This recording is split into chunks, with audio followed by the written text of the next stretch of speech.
Aldehyde बनाने होते हैं, एसिड बनाने होते हैं। हाफ O2 से क्रिया कराएंगे तो एल्कोहल बनेगा, CO से क्रिया कराएंगे तो एल्डिहाइड बनेगा, और CO2 से क्रिया कराएंगे तो क्या बनेगा? एसिड बनेगा। तो यहाँ पर हमको क्या बनाना है? एसिड बनाना है। तो इस किरणोत्सर्ग की क्रिया किससे करा देंगे? CO2 से। देखिए C double bond O double bond O reaction, ये जो लिखा हुआ है ये, इसको आप ऐसे भी तो लिख सकते हैं C6H5Mg लिख सकते हैं ना। ये बॉन्ड इधर से ब्रेक होगा, ये C6H5 डायरेक्ट कार्बन पर जाएगा, डायरेक्ट कार्बन पर जाएगा तो इधर का जो डबल बॉन्ड है ये ब्रेक होगा, इधर वाला उसी तरीके से बना रहेगा। Means O double bond C single bond C6H5, ये सिंगल बॉन्ड O और इधर कितना बचा हुआ पार्ट है? MgBr। देख लीजिए आप, ये डबल बॉन्ड ब्रेक हुआ तो एक वैलेंसी कार्बन की फ्री हुई, एक ऑक्सीजन की, तो ये C6H5 किसके पास गया? कार्बन के पास गया। देखिए कार्बन से जुड़ा हुआ है। सिंगल बॉन्ड O के बाद क्या हो गया? MgBr, क्योंकि ग्रिनार्ड कर्मक से पहले क्या बनेगा? माध्यमिक यौगिक, इंटरमीडिएट कंपाउंड का फॉर्मेशन होगा। अब जो आपका माध्यमिक यौगिक बना हुआ है, माध्यमिक यौगिक का क्या कराएंगे? हाइड्रोलिसिस कराएंगे, जल अपघटन। तो जो आप माध्यमिक यौगिक है और इस माध्यमिक यौगिक का जब आप हाइड्रोलिसिस लिखेंगे बेटा, क्योंकि तो देखो इसको इस तरीके से शो कर देंगे, MgBr की ओर बेटा लिखेंगे OH और इधर H। देख लीजिए आप, C6H5COOH वही तो बेंजोइक एसिड का फार्मूला होता है, और MgBr OH। क्या लिख देंगे यहाँ पर? यहाँ पर आप लिख देंगे जल अपघटन। ये प्रोडक्ट बन गया क्या? C6H5, इसको एक साथ लिख दो COOH, और क्या अलग हो गया? MgBrOH। कंपाउंड कौन सा फॉर्म हो गया? Benzoic acid. कहीं पर कोई समस्या? अच्छी तरह क्लियर हो गया। हमने कहा पहले स्टेप में ये भी पूछा जाता है कैसे प्राप्त करोगे, ये ब्रोमो बेंजीन से ग्रिनार्ड करना तो भी आप कर लेंगे, बेंजोइक एसिड तो ग्रिनार्ड करना की क्रिया किससे करा देंगे? कार्बन डाइऑक्साइड से बने हुए माध्यमिक यौगिक का जल अपघटन करा देंगे। ओके, आगे बढ़ें। ये अच्छा क्वेश्चन था और इस तरह के क्वेश्चन पूछे गए हैं, ठीक है। नेक्स्ट सेट नंबर 3, और इसके ऑप्शनल ठीक हैं। सेट नंबर 3 के कुछ लर्निंग क्वेश्चन भी होते हैं, तो लर्निंग क्वेश्चन में भी है, कह रहा है कि षटकोणीय आध्य क्रिस्टल का उदाहरण है क्यूबिक, हेक्सागोनल, राम्बिक, मोनोक्लाइनिक, ट्राइक्लाइनिक। एक टेबल बनी हुई है पूरी 7 क्रिस्टल सिस्टम की, क्रिस्टल निकाय। तो अब ये तो टोटल लर्निंग का क्वेश्चन हो गया, क्योंकि NaCl आपका क्यूबिक होता है, Cu भी क्यूबिक होता है, KNO3 ऑर्थोरोम्बिक होता है, जो कैडमियम सल्फाइड CDS होता है ये हेक्सागोनल। मतलब कुल मिलाकर के जब कई उदाहरण याद करेंगे तो खैर कुछ नहीं कहा जा सकता है, क्योंकि चैप्टर्स इस तरह के होते हैं। फिलहाल तो इसमें जो पहला क्वेश्चन था कि निम्न में जो हेक्सागोनल, जिसको हम षटकोणीय बोलते हैं, हेक्सागोनल जो यूनिट क्रिस्टल है, हिंदी में लिखा हुआ है षटकोणीय आध्य क्रिस्टल, तो बेटा इसका एग्जाम्पल होता है कौन सा? CDS, cadmium sulphide.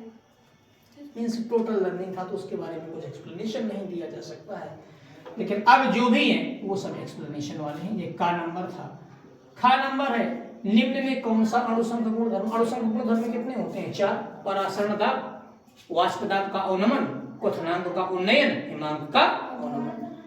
तो कह रहा है कि कौन सा अणुसंघ गुणधर्म है? श्यानता नहीं है, पृष्ठ तनाव नहीं है, प्रकाशिक घूर्णन नहीं है, कौन सा है? परासरण दाब। तो अणुसंघ गुणधर्म पूछा है, कोलिगेटिव प्रॉपर्टी पूछी है, तो जो अणुसंघ गुणधर्म हो गया, कोलिगेटिव प्रॉपर्टीज हो गई, ये कौन सा हो गया? परासरण दाब। वही 4 नाम याद रखने पड़ते हैं, परासरण दाब, वाष्प दाब का अवनमन, क्वथनांक का उन्नयन और हिमांक का अवनमन। इससे क्वेश्चन आता है। कह निम्न में कौन सी शून्य कोटि की अभिक्रिया? बेटा आपसे 0 ऑर्डर रिएक्शन पूछा गया है। कौन सी रिएक्शन? 0 order reaction.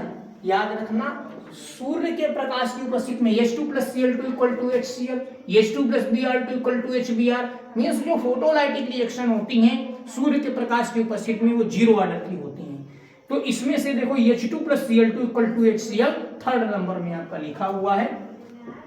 और वैसे भी मैं आपको एक चीज और बता दूं, हमारा यूपी बोर्ड है, किसी भी अभिक्रिया को देख करके अभिक्रिया की कोटि का निर्धारण नहीं किया जा सकता, क्योंकि अभिक्रिया की कोटि एक प्रायोगिक मान होता है। फिर भी यूपी बोर्ड क्वेश्चन पूछता है कि निम्न अभिक्रिया किस कोटि की है, जबकि ऐसा नहीं होना चाहिए। नेक्स्ट क्वेश्चन है, ग्लूकोज में कितने प्राथमिक एल्कोहल समूह होते हैं? बेटा ध्यान दीजिएगा, घ नंबर आप लोगों ने बहुत कायदे से ग्लूकोज का सूत्र पढ़ा है। क्या पढ़ा है? CHO, CHOH का होल 4 और CH2OH। देखो 5 एल्कोहल है, लेकिन ये CHOH ये वाले आपके कौन से समूह होते हैं? द्वितीयक। और CH2OH ये कौन से होते हैं? प्राथमिक। तो कितने प्राथमिक एल्कोहल समूह आपको दिखाई दे रहे हैं? एक ही जगह तो है CH2OH। अगर फ्रक्टोज होता तो फ्रक्टोज में 2 जगह होता है ना, CH2OH C double bond O, CHOH का होल थ्राइस। तो ग्लूकोज में एक प्राथमिक एल्कोहल होता है और 4 कौन से होते हैं? द्वितीयक एल्कोहल। हमसे पूछा कौन सा प्राथमिक। नेक्स्ट है, निम्नलिखित में कौन सा पदार्थ हाइलोफॉर्म क्रिया देगा? यहां तक कोई प्रॉब्लम तो नहीं? क्योंकि जब हम आंसर दे रहे हैं तो जहां रीजन है वो क्लियर होना चाहिए। अब जैसे हम हाइलोफॉर्म क्रिया की बात करेंगे तो हाइलोफॉर्म रिएक्शन सिर्फ वही कंपाउंड आपके देंगे जिनमें CH3CO एसिटिल समूह होगा।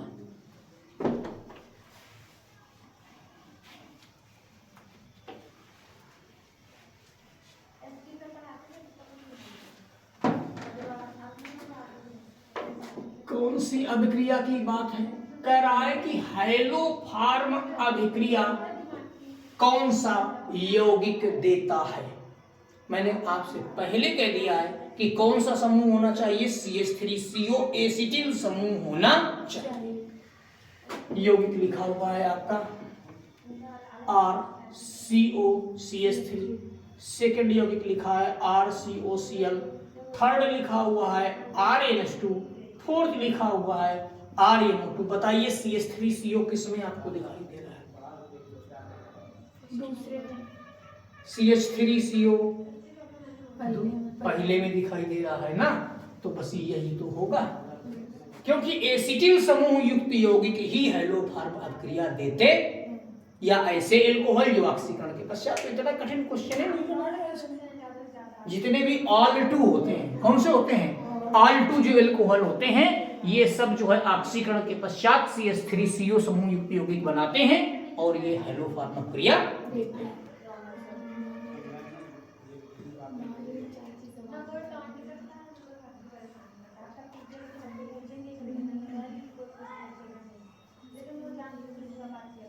नेक्स्ट क्वेश्चन इसमें थोड़ा सा गलत प्रिंट है, लिखा है कार्बोनेमिन। कार्बोनेमिन नहीं होता, कार्बिलेमिन होता है। कौन सी क्रिया होती है बेटा? कार्बिलेमिन का दूसरा नाम आइसोसाइनाइड परीक्षण, दूसरा नाम आइसोसाइनाइड परीक्षण। क्वेश्चन हमसे कह रहा है, ये आपका अगला नंबर क्वेश्चन था, 4 नंबर क्वेश्चन है। मैंने पहले ही आपसे कह दिया कि कार्बिलेमिन का दूसरा नाम क्या होता है? आइसोसाइनाइड परीक्षण। तो क्वेश्चन जरा पढ़ते हैं क्या कह रहा है। क्वेश्चन कह रहा है कि कार्बिलेमिन अभिक्रिया में क्या बनता है? Cyanate, cyanide, isocyanate, isocyanide, isocyanide. तीव्र दुर्गंध युक्त यौगिक आइसोसाइनाइड बनता है कार्बिलेमिन अभिक्रिया में। तो जब हमने पहले ही इसके 2 नाम पढ़ लिए हैं तो हमें क्वेश्चन अटेम्प्ट करने में कोई प्रॉब्लम ही नहीं कि भैया आइसोसाइनाइड परीक्षण का क्वेश्चन है। नेक्स्ट क्वेश्चन, ठोस में बिंदु दोष के प्रकार उदाहरण सहित समझाइए। बेटा पॉइंट डिफेक्ट पूछा गया है। देखिए क्वेश्चंस में जो शब्द हैं, शब्द को सिर्फ घुमाया गया है। हमसे क्वेश्चन नंबर जो दूसरे का पूछा गया है, ये बिंदु दोष कई सेटों में आया है। बिंदु दोष जिसको हम इंग्लिश में बेटा क्या बोलते हैं? Point defect. देखो स्टाइकियोमेट्री दोष जो आप पढ़ते हैं, शाटकी दोष और फ्रेंकेल दोष, ये बिंदु दोष ही होते हैं। बिंदु दोष 2 प्रकार के होते हैं, स्टाइकियोमेट्रिक और नॉन स्टाइकियोमेट्रिक। ये दोनों पॉइंट डिफेक्ट ही होते हैं जब क्रिस्टल जालक के निर्माण के दौरान जो घटक कण होते हैं वो जालक बिंदु से लुप्त हो जाते हैं या अंतराली रिक्ति में चले जाते हैं, तो इस तरह के जो दोष होते हैं उन्हें हम बिंदु दोष कहते। मतलब अगर बिंदु दोष पूछा जाए तो हमको स्टोइकियोमेट्रिक, नॉन स्टोइकियोमेट्रिक, अब क्योंकि 2 नंबर का क्वेश्चन है तो हमें इस बात का भी 4 दोष तो वहां लिखेंगे नहीं, तो शॉर्ट की फ्रेम कर लिख देंगे, लेकिन पॉइंट डिफेक्ट की डिफिनीशन क्या लिखेंगे? क्रिस्टल के निर्माण के समय घटक कण, अणु, परमाणु या आयन जब जालक बिंदुओं से लुप्त हो जाते हैं या अंतराली रिक्ति में चले जाते हैं, मीन्स घटक कणों की व्यवस्था परिवर्तित हो जाती है, तो इसे बिंदु दोष कहते हैं। कितने प्रकार? 2। Stoichiometric, non stoichiometric. स्टोइकियोमेट्रिक कितने प्रकार के? 2। Schottky Frenkel. Non stoichiometric 2 types, metal excess, metal deficiency. तो वहां तो नाम ही लिखा जा सकता है और उससे तो नहीं किया सकता। बहुत एक फिगर बना दीजिए। परासरण और विसरण में उदाहरण सहित अंतर बताइए। क्या बताना है बेटा? परासरण और विसरण, ध्यान दीजिएगा। परासरण जो होता है ये सदैव कम सांद्रता से अधिक सांद्रता की ओर होता है। क्यों? क्या परिभाषा पढ़ते हैं? तनु विलयन में उपस्थित विलायक के कण सांद्र विलयन की ओर स्वतः जाते हैं, तो कम सांद्रता से कहां की ओर होता है? अधिक सांद्रता की ओर। अब विसरण क्या होता है? विसरण हमेशा अधिक सांद्रता से कम सांद्रता की ओर होता है। परासरण के लिए अर्धपारगम झिल्ली एसपीएम आवश्यक होती है, विसरण के लिए एसपीएम का आवश्यक होना नहीं होता। उदाहरण, विसरण में किसी भी गैस का बंद कमरे में या किसी भी माध्यम में विसरण। ये उदाहरण किसका हो गया? विसरण का। जैसे इत्र की शीशी को कमरे के एक सिरे में रख देने पर, एक स्थान में रख देने पर विसरण के कारण वो पूरे कमरे में उसकी जो गंध होती है वो फैल जाती है। और परासरण, किशमिश को जल में डालने पर ये फूल जाती है। क्या हो गया? परासरण। क्लियर हो गया? बहुत ज्यादा तो मैंने नहीं लिखा। क्या बताया? परासरण कम सांद्रता से अधिक सांद्रता की ओर, विसरण अधिक सांद्रता से कम सांद्रता। इसके लिए अर्धपारगम झिल्ली जरूरी है, एसपीएम। इसके लिए एसपीएम का होना आवश्यक। दूसरे का गा नंबर हमसे 2 डिफिनीशन पूछी है अंतर के रूप में, एक विशिष्ट चालकता और एक मोलर चालकता। कौन सी? एक हमसे पूछी है विशिष्ट चालकता और दूसरी कौन सी पूछी है? मोलर चालकता। सुनो, विशिष्ट चालकता को, इसको क्या पढ़ते हैं? कप्पा। ऐसे बनाया जाता है, ये ऐसे, ये ऐसे। क्या पढ़ते हैं इसको? विशिष्ट चालकता को कप्पा से प्रदर्शित करते हैं, मोलर चालकता को लैम्डा एम या म्यू एम से प्रदर्शित करते हैं। विशिष्ट प्रतिरोध के व्युत्क्रम को, भाई चालकता क्या होता है? प्रतिरोध का उल्टा। तो विशिष्ट प्रतिरोध के व्युत्क्रम को विशिष्ट चालकता कहते हैं। तो इसके लिए हम लोग क्या लिख सकते हैं? जो कप्पा होता है इसके लिए लिखते हैं G/L/A। यल क्या होता है? जो चालक तार की लंबाई होती है। ए क्या होता है? क्रॉस सेक्शन एरिया, अनुप्रस्थ काट का क्षेत्रफल होता है। और जो जी आप यहां पर लिखते हैं इसको बोलते हैं चालकत्व। इसको क्या बोलते हैं? चालकत्व। तो ये हो गया क्या? विशिष्ट चालकता। मतलब विशिष्ट प्रतिरोध के व्युत्क्रम को हम लोग क्या बोलते हैं? विशिष्ट चालकता। ये मोलर चालकता, तुल्यांकी चालकता तो हमेशा लिखने के लिए आई है। उस विलयन की चालकता जिसमें 1 मोल विद्युत घट घुला हो, उसकी चालकता को मोलर चालकता कहते हैं। जिसमें 1 ग्राम तुल्यांक विद्युत घट घुला हो, उस विलयन की चालकता को तुल्यांकी चालकता कहते हैं। हमेशा लिखने को आया है मोलर चालकता और तुल्यांकी चालकता। मीन्स इसके लिए जब हम लोग लिखेंगे लैम्डा एम के लिए फार्मूला, तो ये लिखेंगे आपका कप्पा × 1000 अपान वैसे तो ये लोग वो लिख देते हैं, सी लिख देते हैं, लेकिन हम लोग मोलर चालकता वाले यम लिखते हैं और तुल्यांकी वाले में EQ लिखते हैं, इक्विवेलेंट वेट। यम का मतलब मोलरता से और EQ का मतलब होता है तुल्यांकी भार से। तो मोलर चालकता की परिभाषा क्या लिखोगे? देखिए हम तो इस तरह भी लिखाते हैं, जब किसी विद्युत अपघट्य का एक मोल, क्यों, विद्युत रसायन है तो विद्युत अपघट्य का एक मोल किसी विलयन के 1 लीटर आयतन में घुला होता है या किसी विलयन में घुला हुआ है, क्योंकि वहां वॉल्यूम सर्टेन नहीं है, तो उस विलयन की चालकता को हम लोग मोलर चालकता कहते हैं। और यदि विद्युत अपघट्य का 1 ग्राम तुल्यांक घुला है तो उस विलयन की चालकता को क्या कहते हैं? तुल्यांकी चालकता। लेकिन ये क्वेश्चन मल्टीपल टाइम रिपीटेड है, ज्यादा पूछा जाता है मोलर चालकता और तुल्यांकी चालकता की परिभाषा।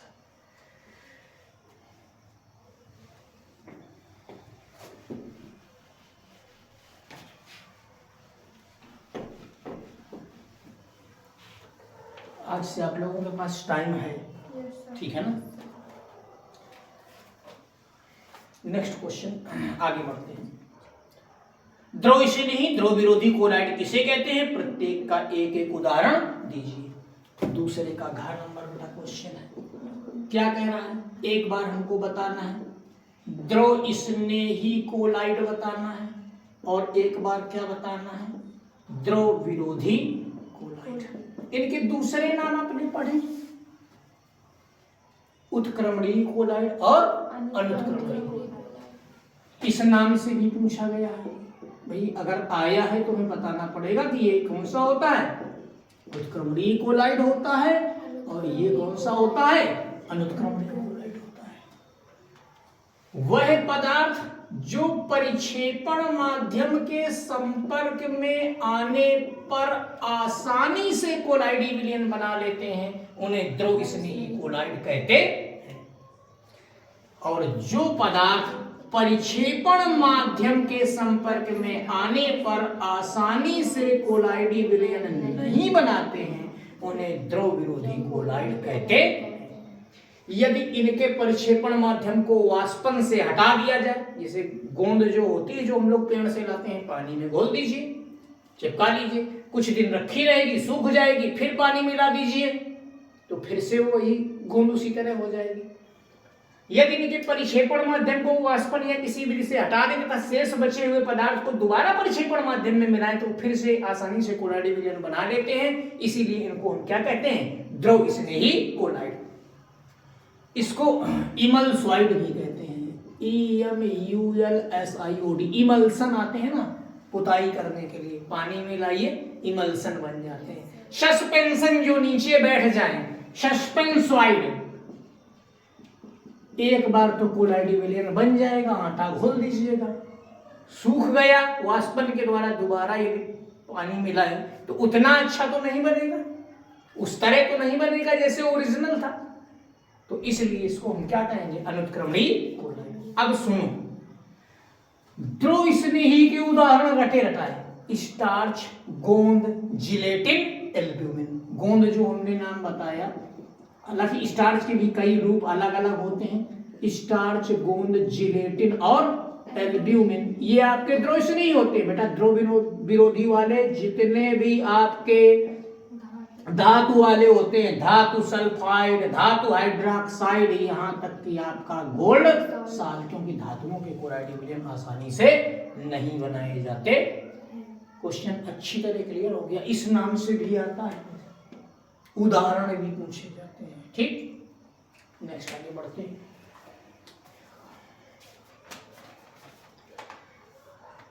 $58.1 ग्राम NaCl में इकाई सेलों की संख्या मीन्स यूनिट सेलों की संख्या ज्ञात कीजिए। यूनिट सेल की संख्या ज्ञात करनी है किसमें? 58.1 ग्राम। क्वेश्चन कह रहा है कि 58.1 ग्राम NaCl में यूनिट सेल की संख्या क्या होगी? देखिए एक फार्मूला आपको याद रखना पड़ेगा, ऐसे जो क्वेश्चंस होते हैं, जो यूनिट सेल की संख्या हम लोग ज्ञात करते हैं, मोलों की संख्या गुणा अवोगाद्रो संख्या बटे यूनिट सेल में परमाणुओं की संख्या। एक मिनट हमारी बात फिर से सुनिए। NaCl किस प्रकार का पढ़ा है यूनिट सेल? FCC की, BCC की, SCC? FCC is correct answer. NaCl कैसा होता है? FCC। इससे मालूम हो गया कि Z बराबर कितना रखना पड़ेगा। N क्या है? मोलों की संख्या। N क्या है? मोलों की संख्या। कैपिटल N क्या है? अवागाद्रो संख्या। Z क्या है? Number of atoms or ion per unit cell. ये तो पढ़ते हैं। तो मोल क्या होता है? दिया गया भार बटे अणुभार। NaCl का अगर आप अणुभार निकालेंगे सोडियम 23, क्लोरीन 35.5, तो अणुभार भी कितना आ जाएगा? 58.5। तो अगर इसके मोल निकालेंगे तो दिया गया भार बटे अणुभार, दिया गया भार 58.1 है, अणुभार कितना है? 58.5। वैसे बहुत ज्यादा अच्छी बात ये है कि जब इतना माइनर फॉल्ट वो उसमें डिफरेंस है, जब इतना माइनर डिफरेंस है तो उसमें आपको ज्यादा परेशान होने की जरूरत नहीं है। बिल्कुल आप सीधे सीधे कितना लिख देंगे, क्योंकि ये तो 6.023 × 10⁻23 अवागाद्रो संख्या, और कितने से डिवाइड कर देंगे? 4 से। अच्छा एक चीज आप बताइए, 6 को 2 से डिवाइड करोगे 3 आएगा, 2 गुणा 2 है, फिर 2 से डिवाइड करोगे तो 1.5 आएगा कि नहीं आएगा? आएगा ना। 1.5 × 10⁻23 ये क्या आ जाएंगे? Unit cell. आंसर हमारे सब मिलाए हुए हैं, सब इंग्लिश मीडियम वाले उससे पूरे आंसर मिलाए हुए हैं, और इसका आंसर आ रहा है 1.5 × 10⁻23, क्योंकि हमारे आंसर भी मिलाए। तो प्रोसेस समझ में आ गया? यूनिट सेल की संख्या कैसे ज्ञात करते हैं? Small n into capital N upon Z। Small n मोल है, कैपिटल N क्या है? अवागाद्रो संख्या है, Z क्या है? Number of atoms or ion per unit cell. Mole कैसे निकालेंगे? दिया गया भार बटे 2 नंबर का क्वेश्चन था। निम्नलिखित उपसह संयोजन यौगिकों के IUPAC नाम लिखिए। तीसरे का ख नंबर क्वेश्चन दिया हुआ है, बहुत सिंपल दिया है। NiCO। पहली बात तो जो इन्होंने CO लिखा है इसमें O बड़ा होगा, छापने में इन्होंने छोटा लिखा है, क्योंकि जब ये धातु है तो ये लिगेंड होगा ना, तो लिगेंड कोबाल्ट थोड़ी ना होता है, कार्बोनिल होता है।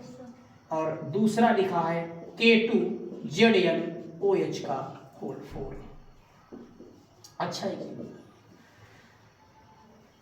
4 है टेट्रा कार्बोनिल निकेल, और धातु कार्बोनिल में धातु की ऑक्सीकरण संख्या 0, नियम होता है तो 0 लिख देंगे। क्या लिखेंगे इसका IUPAC नाम?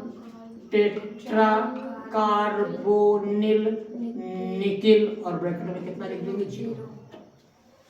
पहले पोटेशियम टेट्रा हाइड्रोक्सो लिखते हैं, पोटेशियम टेट्रा हाइड्रोक्सो जिंकेट। क्यों? ये प्लस और ये माइनस, तो क्या लिखेंगे इसको? Potassium tetra HYDROXO tetra hydroxo. ये इसके लिए क्या लिखेंगे? ZINCAT zincate. देखो ये प्लस का 2 और ये माइनस का 4, तो एट लास्ट x - 2 = 2 आ जाएगा ऑक्सीकरण संख्या में।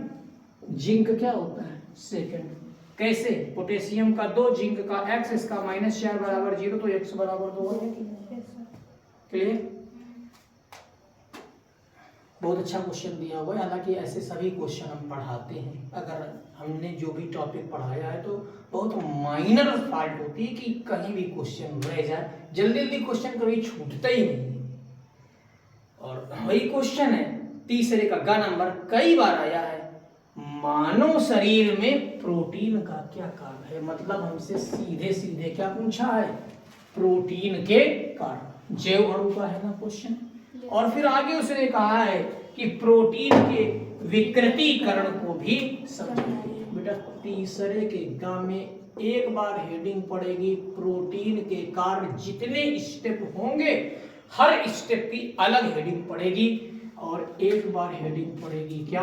प्रोटीन का विकृतीकरण, जिसको आप लोग क्या बोलते हैं? Denaturation of protein. तो भी बेटा प्रोटीन के क्या कार्य होते हैं? ये शरीर की वृद्धि में सहायक होती है, शरीर में पुनरुद्भवन की क्रिया में सहायक होती है, अर्थात शरीर में जो क्षतिग्रस्त ऊतक होते हैं इनके निर्माण में सहायक होती है, शरीर में एंटीबॉडीज के निर्माण में सहायक होती है, एंजाइम के निर्माण में सहायक होती है, हार्मोन के निर्माण में सहायक होती है, विशेष परिस्थितियों में प्रोटीन शरीर को ऊर्जा प्रदान भी करती है। एल्ब्यूमिन प्रोटीन रक्त दाब बनाए रखती है, फाइब्रोनोजिन प्रोटीन रक्त के स्कंदन में सहायक होती है, हिस्टोन प्रोटीन न्यूक्लिक अम्ल मींस डीएनए के निर्माण में सहायक होती। वैसे 5 लिख दो। प्रोटीन का विकृतीकरण, प्रोटीन के विलयन को गर्म करने पर या पीएच परिवर्तित करने पर प्रोटीन की जो संरचना होती है, प्रोटीन की संरचना परिवर्तित हो जाती है, जिससे इसके जैविक गुण नष्ट हो जाते हैं। अंडे को उबाल देते हैं तो उसका जो जैविक गुण है वो क्या हो, नष्ट हो जाएगा। प्रोटीन को गर्म करने पर या इसका पीएच परिवर्तन करने पर, मतलब अम्ल या क्षार से क्रिया कराने पर प्रोटीन की संरचना परिवर्तित हो जाती है, जिससे इसके जैविक गुण नष्ट हो जाते हैं। इस क्रिया को प्रोटीन का विकृतीकरण कहते हैं। इसमें जो ग्लोब्यूलर प्रोटीन होती है, जो कणिका में प्रोटीन होती है, वह रेशेदार प्रोटीन में परिवर्तित हो जाती। विकृतीकरण की क्रिया के दौरान प्राथमिक संरचना परिवर्तित नहीं, जिससे अंडे को उबालने पर जम जाना और दूध से पनीर का निर्माण। क्लियर? कॉमन क्वेश्चन था, मतलब 2 पार्ट में है तो दोनों हेडिंग अलग अलग, ताकि मार्किंग में कहीं से एग्जामिनर को कोई समझ देखिए, इसी हिसाब से मार्किंग भी होती है। गैर धातु लिखा हुआ है। गैर धातु क्या है? हालांकि हम इतनी हिंदी नहीं जानते, इतना जरूर है कि ये नॉन मेटल पूछ रहा है और इसके गुण लिखिए। तो अगर देखा जाए कि फर्स्ट ईयर का क्वेश्चन है कि भाई जिसको हम कहते हैं कि अधातु कह सकते हैं, जिसको हम इंग्लिश में क्या बोलते हैं, नॉन मेटल।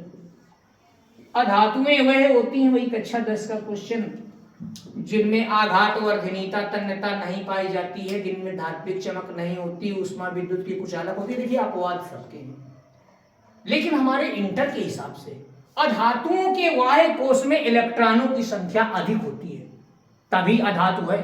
क्योंकि धातु में क्या होता है, बाहरी कक्षा में इलेक्ट्रॉनों की संख्या कम होती है, चाहे वो डी ब्लॉक की हो, चाहे एस ब्लॉक की हो, चाहे एफ ब्लॉक की हो। धातु की बाहरी कक्षा में 1 या 2 इलेक्ट्रॉन, अधिकतम कभी कभी 3, चाहे जो आप देख लीजिए, फर्स्ट या सेकेंड है, बाहरी कक्षा में 1 या 2।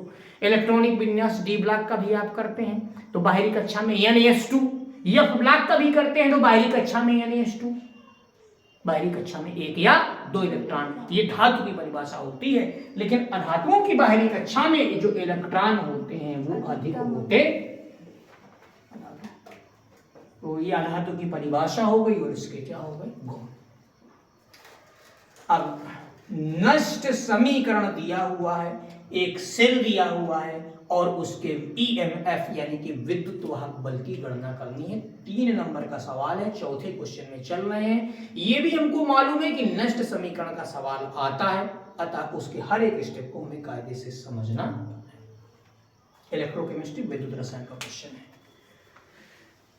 ये अधातु वगैरह तो चलो बच्चा 10th स्टैंडर्ड का भी लिख देगा, उसमें कोई दिक्कत नहीं। क्वेश्चन नंबर 4 में पहुंच चुके हैं हम। और बेटा देखिए, निम्न सेल का 298 केल्विन पर नष्ट समीकरण लिखिए। पहले एक हमको सेल दिया होता है क्वेश्चन में, और बेटा चीज ध्यान रखिएगा, जब भी सेल दिया होगा तो प्रश्न में जो दिया होता है वो सेल आरेख दिया होता है।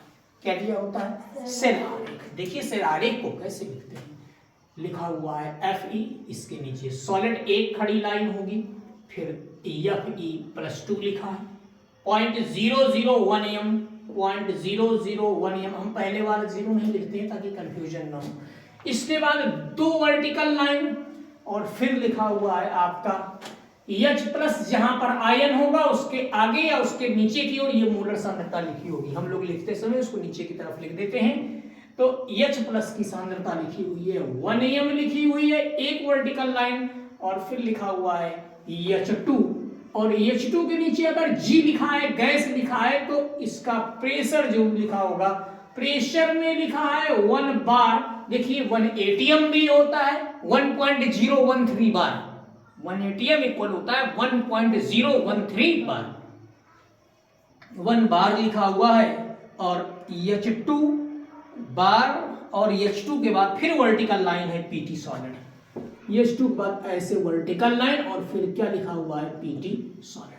मैं आपको स्पष्ट सी बात बता दूं बेटा, हाइड्रोजन का जब इलेक्ट्रोड बनाते हैं तो उसको प्लेटिनम के पृष्ठ पर अधिशोषित करके बनाते हैं, इसलिए हाइड्रोजन गैस के साथ ही प्लेटिनम लिखा जाता है कि यह हाइड्रोजन गैस प्लेटिनम के पृष्ठ पर अधिशोषित है, बाकी और कोई प्लेटिनम का रोल नहीं है। एक इलेक्ट्रोड आयरन का है, दूसरा इलेक्ट्रोड किसका है, हाइड्रोजन का है। अटेंशन इन दिस पॉइंट, बाईं तरफ हमेशा सेल आरेख में एनोड लिखा जाता है, दाहिनी तरफ सेल आरेख में हमेशा कैथोड लिखा जाता है। ठोस और द्रव अलग अलग अवस्थाएं हैं, अलग अलग प्रावस्थाएं हैं, अलग अलग फेस हैं, अतः इनको एक वर्टिकल लाइन से अलग करते हैं। दो अर्ध सेलों को दो वर्टिकल लाइन से अलग करते हैं, जिसको साल्ट ब्रिज कहते हैं, हिंदी में लवण सेतु बोलते हैं। दो अर्ध सेल आपस में किससे जोड़े जाते हैं, साल्ट ब्रिज से। भाई ये तो क्वेश्चन लिखा है, अगर हम क्वेश्चन ही नहीं समझ पाएंगे तो सॉल्व कैसे करेंगे। बाईं ओर क्या लिखा होता है, एनोड, एक वर्टिकल लाइन ठोस और द्रव अवस्था या ठोस और गैस अवस्था, मतलब फेस चेंजिंग को प्रदर्शित करती है। जहां आयन होगा वहां मोलर कंसंट्रेशन दिया होगा, जहां गैस होगी वहां पार्शियल प्रेशर दिया होगा, जहां सॉलिड होता है उसकी सांद्रता 1 होती है।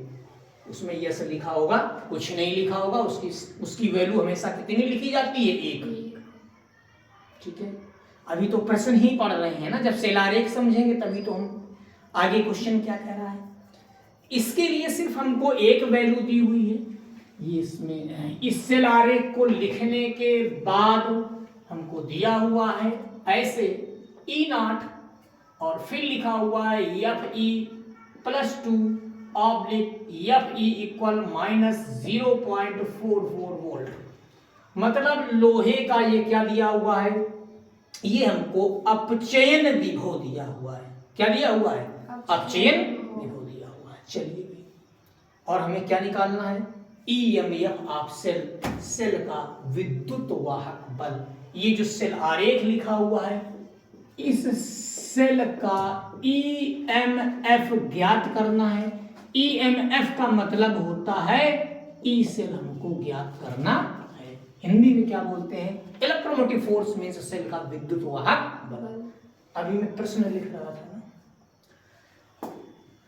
फार्मूला क्या होता है, फार्मूला होता है E cell equal E0 cell minus 0.059 upon n log base 10 oxidation phase upon reduction phase according to Nernst equation. ये फार्मूला होता, और इसमें वैल्यू रखने के लिए हमको लिखनी पड़ेगी, इसमें क्या बेटा लिखनी पड़ेगी, सेल अभिक्रिया। कहे चाहे ना कहे, बिना सेल अभिक्रिया के हम सॉल्व ही नहीं कर पाएंगे।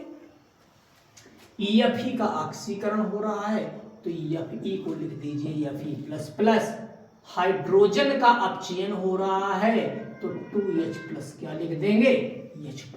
बेटा फिर से सुनो, इधर लोहे का इलेक्ट्रोड है आयरन का, इधर किसका इलेक्ट्रोड है, हाइड्रोजन का है ना, इधर किसका है, हाइड्रोजन का। और कहे या ना कहे, मानक हाइड्रोजन इलेक्ट्रोड विभव का मान कितना होता है, 0।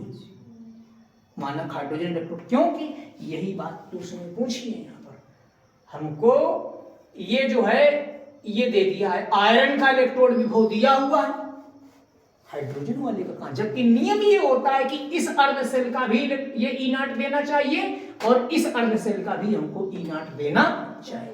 तो उसका दिया क्यों नहीं, क्योंकि वो मानक है, मानक की वैल्यू कितनी होती है, 0।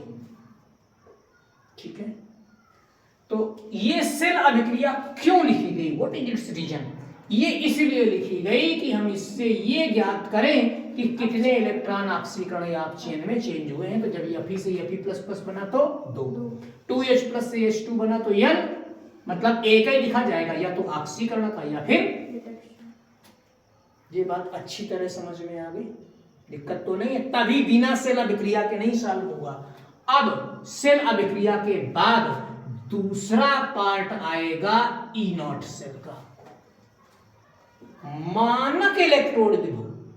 देखिए ई नॉट सेल, तभी तो ई सेल निकालेंगे। What is E cell? E cell is EMF of the cell. But E not cell बेटा इसके कई तरीके होते हैं। E not cathode minus E not anode मैं दो तरीके से बताऊंगा, दोनों के आंसर सेम आएंगे। हम एक तरीके से नहीं बताते हैं, होते तरीके तीन हैं लेकिन कम से कम दो बताते हैं। ई सेल होता है, एक बार मैंने क्या कहा, E not cathode minus E not anode. इससे लगाएंगे तो भी ई नॉट की वैल्यू वही आएगी, या फिर इसकी जगह होता है E not cell equal E not higher minus E not lower. जो ज्यादा वैल्यू है उससे कम वाले को घटा दीजिए। लेकिन ये ध्यान रहे कि या तो दोनों ऑक्सीकरण विभव हो या फिर दोनों अपचयन विभव हो। अगर एक ऑक्सीकरण विभव है एक अपचयन विभव है तो वहां पर चलता है E not cell equal E not OP plus E not RP. वो हम इसीलिए नहीं कराते क्योंकि यूपी बोर्ड का बच्चा कंफ्यूज हो जाता है और किताब में वही दिया है। तो बेटा देखो, आप देखिए ये वैल्यू माइनस में है कि नहीं है? माइनस का मतलब जीरो से कम है कि नहीं है? तो जीरो वाला ज्यादा होगा कि नहीं होगा? और जीरो किसका है? हाइड्रोजन का। इस बात को चलिए मैं यहां मेंशन की दे रहा हूं, मैं हिंदी में साफ साफ लिखे दे रहा हूं कि हाइड्रोजन का जो इलेक्ट्रोड विभव होता है, मतलब ई नॉट होता है हाइड्रोजन का, ये कितना होता है? ये 0 वोल्ट होता है। प्लस माइनस 0 लिखते हैं कि नहीं लिखते हैं? तो ज्यादा वैल्यू हो गई 0 माइनस और कम वैल्यू हो गई माइनस 0.44। तो एट लास्ट ये माइनस माइनस प्लस 0.44 वोल्ट आया कि नहीं? ये इसीलिए क्वेश्चन दिया था कि बच्चा यहां गलत कर देगा। इधर से आ जाइए, E not cathode minus E not anode. 1 minute मेरी बात सुनिएगा बेटा। ये ऑक्सीकरण की क्रिया एनोड पर होती है, अपचयन की क्रिया कैथोड पर होती है। यही तो पढ़ते हैं। ऑक्सीकरण कहां पर होता है? एनोड पर। अपचयन कहां पर होता है? कैथोड पर। तो कैथोड में क्या है? हाइड्रोजन वाला। तो क्या लिखा जाएगा? 0 माइनस। एनोड पर कौन सा है? आयरन वाला। तो वही माइनस 0.44। तो एट लास्ट बेटा ये 0.44 वोल्ट आया कि नहीं? ये बात अच्छी तरह समझ में आ गई क्योंकि इसका आगे मल्टीप्लाई करेंगे कि नहीं करेंगे। चलो ये तो पहला स्टेप था, अभी बहुत स्टेप है इसमें। वैल्यू पुटअप करते हैं। 0.44 माइनस 0.059 अपॉन n की वैल्यू 2 log बेस 10। देखो मेरी बात सुनना, Fe से Fe प्लस प्लस का ऑक्सीकरण हो रहा है ना? क्या हो रहा है? ऑक्सीकरण। एनोड पर कौन सी क्रिया होती है? ऑक्सीकरण। कैथोड पर कौन सी क्रिया होती है? तो Fe का Fe प्लस, मैं समीकरण बिल्कुल स्पष्ट लिखूंगा ताकि कहीं कोई कंफ्यूजन ना हो। तो Fe की ऑक्सीकरण संख्या 0, इसकी +2। तो जो जिसकी ऑक्सीकरण संख्या ज्यादा होती है उसी को लिखा जाता है। जैसे 2H प्लस और H2, तो ऑक्सीकरण संख्या किसकी ज्यादा है? H plus. H plus correct answer, क्योंकि प्लस माने H2 की तो 0 होगी ना। तो यहां पर लिखा जाएगा H प्लस, और बेटा जो गुणांक होता है वो क्या हो जाता है? घातांक। यही चीजें तो हमको पढ़नी है द्रव्यनुपाती क्रिया नियम से। हमें गुणा भाग थोड़ी ना पढ़ना है, तो कॉन्सेप्ट पढ़ना है। ये बात अच्छी तरह समझ में आ गई। अब वैल्यू पुट कर देते हैं। तो ये हो गया 0.44 minus 0.059 upon 2 log base 10। Fe plus plus की सांद्रता लिखी हुई होगी क्या? 0.001 अपॉन H प्लस। तो H प्लस कितना दिया है? 1। देखो H प्लस की सांद्रता कितनी दी है? 1 का स्क्वायर करेंगे तो भी कितना होगा? 1 ही होगा ना। ये हो जाएगा 1 इंटू दशमलव हटाएंगे तो 10 to power -3। Correct answer. Is equal to 0.44 minus 0.059 upon 2 log base 10 1 into 10 to power minus 3। इसको सॉल्व करेंगे तो 3 आगे आ जाएगा, माइनस का माइनस 3 log बेस 10, तो log बेस 10 1, तो इतने की वैल्यू कितनी आई? माइनस का 3 आया ना। माइनस का 3 मल्टीप्लाई कराओगे तो माइनस माइनस प्लस हो जाएगा ना, माइनस माइनस प्लस हो जाएगा, तो ये हो जाएगा 0.44। तो इसमें हम जो है 3 से मल्टीप्लाई करके अब 2 से डिवाइड कर दें, यही तो करना है हमको। देखिए रटा किसी को नहीं होता है। 0.059 जो दिया हुआ है इसको पहले मल्टीप्लाई 3 से करेंगे, जो कुछ भी होगा डिवाइड कर देंगे इस 2 से, तो ये आ गया कितना? 0.0885।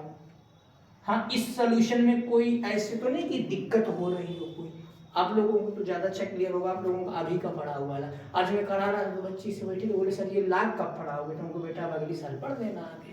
भाई इतना तो आने चाहिए कि हम सॉल्यूशन समझ सके ना। खैर, तो इसको ऐड कर दो तो 0.44 और 0.0885 प्लस 58.52 वोल्ट, 0.52। सॉल्यूशन समझ में आ गया? अगर जरा सा जीरो ये छूट गया तो फिर आंसर गया धड़ाम से। हर स्टेप बहुत अच्छी तरह क्लियर है? Yes sir. ये हमने 2 तरीके से बताया आपको, हमारा उद्देश्य क्योंकि आंसर निकालना नहीं था। आंसर निकालने से क्या होता है, क्लियर तो होना चाहिए, क्योंकि ये हमें मालूम है कि इस तरह का एक क्वेश्चन आना है इलेक्ट्रोकेमिस्ट्री का। ठीक,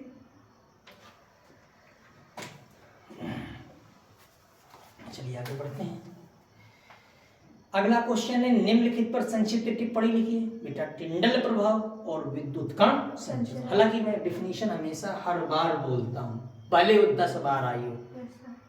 टिंडल प्रभाव क्या होता है? जब कोलाइडी विलयन में प्रकाश कण पुंज को गुजारते हैं तो कोलाइडी विलयन में प्रकाश कण पुंज का मार्ग एक चमकीले शंकु के रूप में दिखाई देता है, इसे टिंडल शंकु कहते हैं। इस घटना को टिंडल प्रभाव कहते हैं। कारण जरूर लिखिए, परिक्षिप्त प्रावस्था के कणों यानी कि कोलाइडी कणों के द्वारा प्रकाश का प्रकीर्णन, क्योंकि कोलाइडी कण बड़े होते हैं, प्रकाश टकराएगा, टकरा करके फैलेगा, तभी तो कोण बनेगा। वास्तविक विलयन में ऐसा नहीं होता है, चित्र बनेगा, क्योंकि 1.5 नंबर में टिप्पणी है। विद्युत कण संचरण इलेक्ट्रोफोरेसिस, वैद्युत क्षेत्र की उपस्थिति में कोलाइडी विलयन में उपस्थित कोलाइडी कणों का विपरीत आवेशित इलेक्ट्रोडों की ओर अभिगमन, वैद्युत कण संचरण। मैंने कहा था इलेक्ट्रोफोरेसिस लिख के, 98 की रिसर्च है, हम लोग उसमें बायोटेक्नोलॉजी कर रहे थे। उसके पहले cataphoresis, anaphoresis, electrophoresis, northern blotting, southern blotting कोई नहीं जानता था यहाँ। उस समय जब हम लोग प्रोटोप्लाज्म की स्टडी कर रहे थे तभी ये आया था। ठीक है, आज जरूर इसमें जब पूछा गया था कई ऐसे प्रश्न हैं जो हम लोग जानते नहीं थे, मुंह बाते थे कि क्या चीज़ है। हम लोग इसका एक्सपेरिमेंट करते थे प्रोटोप्लाज्म से। तो ये वही है आपका इलेक्ट्रोफोरेसिस, जिसको हम बोलते हैं क्या? विद्युत कण संचलन। अनुप्रयोग तक बताए थे मैंने कि जो इलेक्ट्रोफोरेसिस है, धुएं में उपस्थित कार्बन के कणों को पृथक करने में, रबर लैटेक्स के स्कंदन में, रबर पेंटिंग में, इसमें इलेक्ट्रोफोरेसिस का उपयोग करते, या तो इलेक्ट्रोफोरेसिस नाम से आएगा या धन कण संचलन।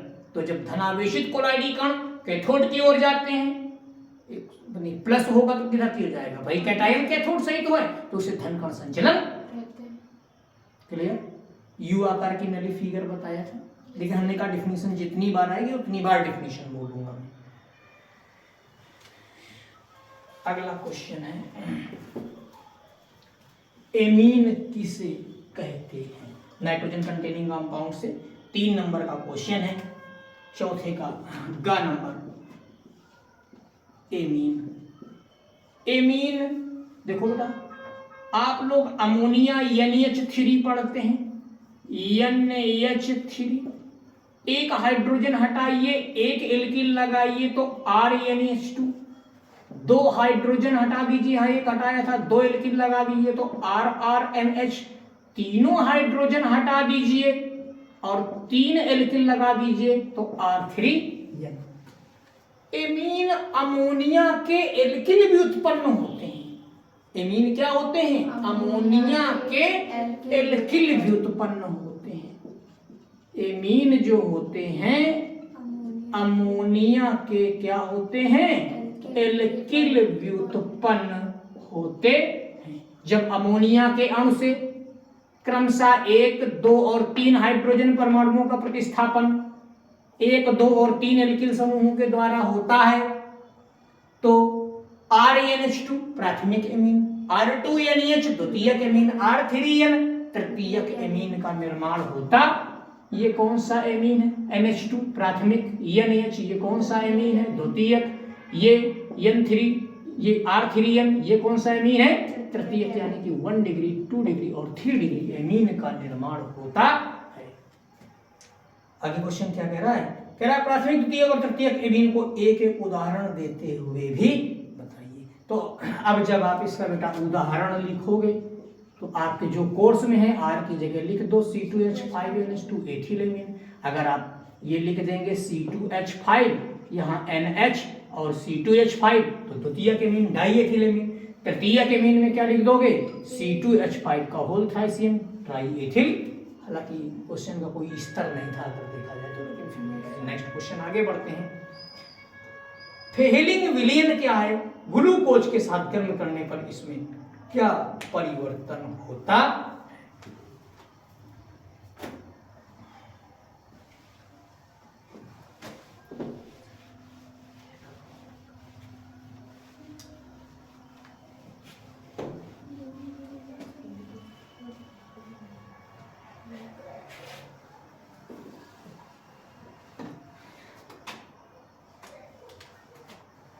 एक आध मारकर जेब में भी धोखे सोच देने चला गया था।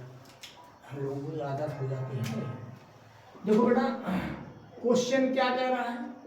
पहले हमको ये बताना है कि फेहेलिंग विलयन क्या है, बाद में लिखना है ग्लूकोज से क्रिया।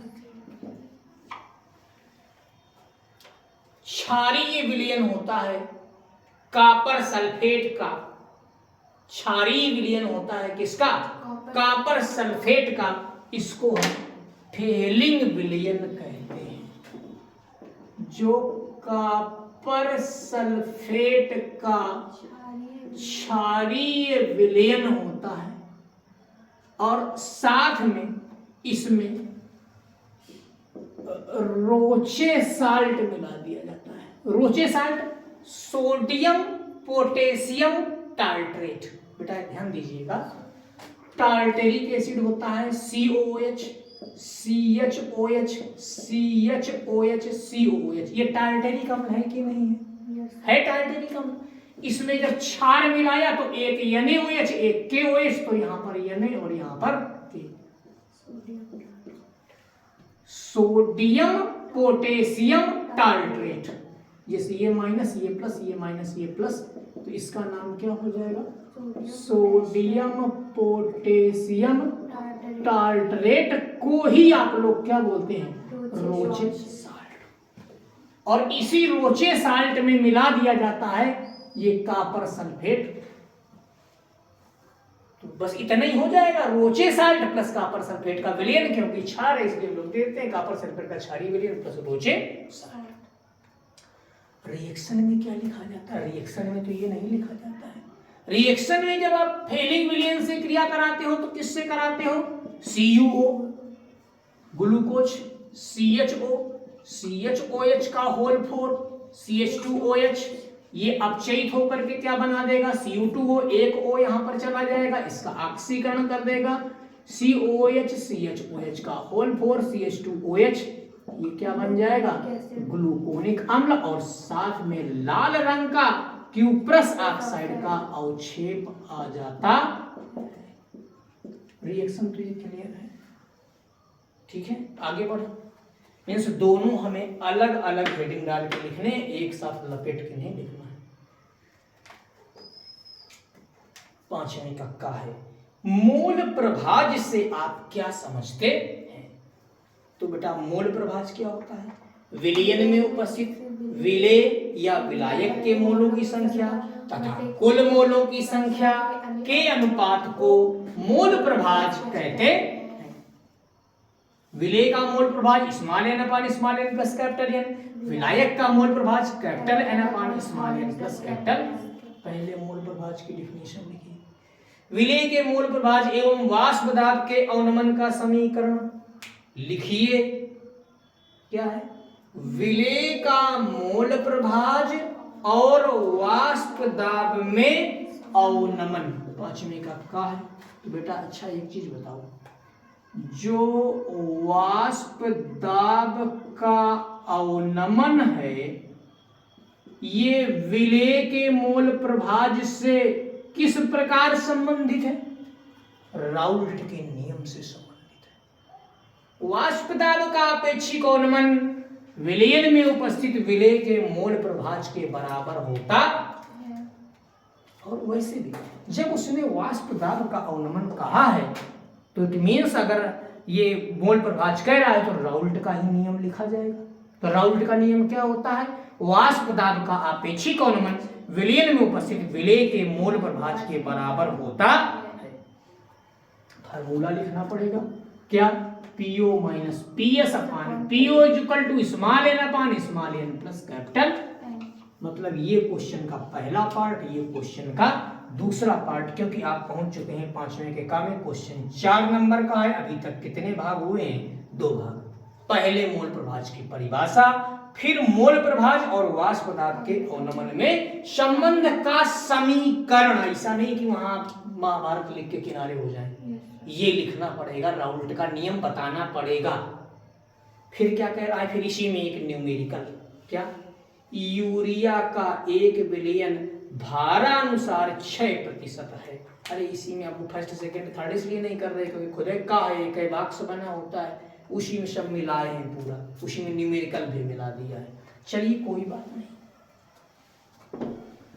अब जो लोग पढ़े हुए स्टूडेंट तो उनको तो सब मालूम है कि किस जगह से थ्योरी मिली है, किस जगह से न्यूमेरिकल है। तो ये पांचवें का चल रहा है, इसका तीसरा भाग चल रहा है, हालांकि एक में ही मिला हुआ है। क्वेश्चन क्या कह रहा है कि जो यूरिया है, यूरिया का विलयन कितना दिया हुआ है? 6% भारानुसार, 6% W/W। यूरिया कितनी है? 6% भारानुसार है। इसका मतलब क्या हो गया? 6 ग्राम यूरिया है और 94 ग्राम पानी है। What is mean of the 6% W/W urea solution? इसका मतलब क्या है? यूरिया कितनी है? 6 ग्राम। तो जल कितना होगा? 100 - 6 यानी कि 94 ग्राम। 2 घटक उसमें 2 कंपोनेंट प्रेजेंट है ना? ठीक है। कह रहा है कि विलयन में यूरिया और जल का मोल प्रभाज याद करो। तो बेटा दोनों के मोल निकालने पड़ेंगे। तो जब आप यूरिया के मोल निकालेंगे तो दिया गया भार बटे अणु भार तो 6/60। यूरिया NH2CuNH2 का अणु भार 60 ही होता है। तो यानी कि ये हो गया 1/10 का मतलब 0.1 हो गया। ये हो जाएगा। जब इसके मोल निकालेंगे जल के तो 94 बटे कितना हो जाएगा? 18 5 पॉइंट समथिंग आ जाएगा। तो और ये है आपका कितना? 94 डिवाइड कर देंगे 18 से 5.22 आ रहा है। 5.22 आ रहा है। तो दोनों के मोल आ गए कि नहीं आ गए? दोनों के मोल आ गए। मोल प्रभाज जब यूरिया का निकालेंगे तो 0.1/0.1-5.22 है ना। जब आप मोल प्रभाज जल का निकालेंगे तो 5.22/5.22 प्लस पॉइंट। कोई प्रॉब्लम? क्लियर हो गया? बिल्कुल एक्यूरेट है। ठीक है ना? मैंने कहा बिल्कुल एक्यूरेट क्वेश्चन है, कोई प्रॉब्लम नहीं। मोल प्रभाज का क्वेश्चन पूछा जाता है। पांचवें का था खा नंबर है। अभिक्रिया की आणविकता तथा कोटि में अंतर स्पष्ट कीजिए। देखिए अभिक्रिया की आणविकता शून्य नहीं हो सकती, अभिक्रिया की कोटि शून्य हो सकती है, अभिक्रिया की कोटि प्रायोगिक मान है, अभिक्रिया की आणविकता सैद्धांतिक मान है, अभिक्रिया की आणविकता भिन्नात्मक नहीं हो सकती, अभिक्रिया की कोटि भिन्नात्मक हो सकती है। और ये अभिक्रिया की कोटि और आणविकता की मैं बात कर रहा था। आणविकता ऋणात्मक नहीं हो सकती, कोटि ऋणात्मक भी हो सकती है। आणविकता और कोटि में अंतर, 4 अंतर बताए हमने भी। फिर क्या कह रहा है, प्रथम कोटि अभिक्रिया में 100 सेकंड में पदार्थ की मात्रा प्रारंभिक सांद्रता की आधी रह जाती है, मतलब अर्धायु काल दिया है, आधी रह जाती है तो क्या दिया है, अर्धायु काल दिया है। कह रहा है वेग स्थिरांक की गणना कीजिए, क्योंकि प्रथम कोटि अभिक्रिया के लिए वेग स्थिरांक के बराबर 0.6932 बटे टी हाफ बराबर 0.6932 बटे कितना हो जाएगा, 100 हो जाएगा। तो जब 100 से डिवाइड कर दोगे तो कितना हो जाएगा, पॉइंट, तो पहले भी लगा था 0 0, या सीधे अपना 10 टू पावर करके कर दो। सही लिखा हुआ है, नहीं हमें आंसर मिला, हाँ सही है 0.0069। नहीं इसी में तो ध्यान देना होता है, अपनी केमिस्ट्री में न्यूमेरिकल में सबसे बड़ी यही प्रॉब्लम है, जब भी गड़बड़ करेगा तो यही गड़बड़ करता है, हम लोग जानते हैं इस चीज़ को। तो आज इतना ही रखा जाए, यहाँ तक आपके 5वें के ख नंबर तक हो गया। ठीक, हम लोगों का टारगेट रहता है। और फिर भी यदि किसी क्वेश्चन में दिक्कत है सॉल्व करने के बाद, तो भी आप अगेन उसको पूछ सकते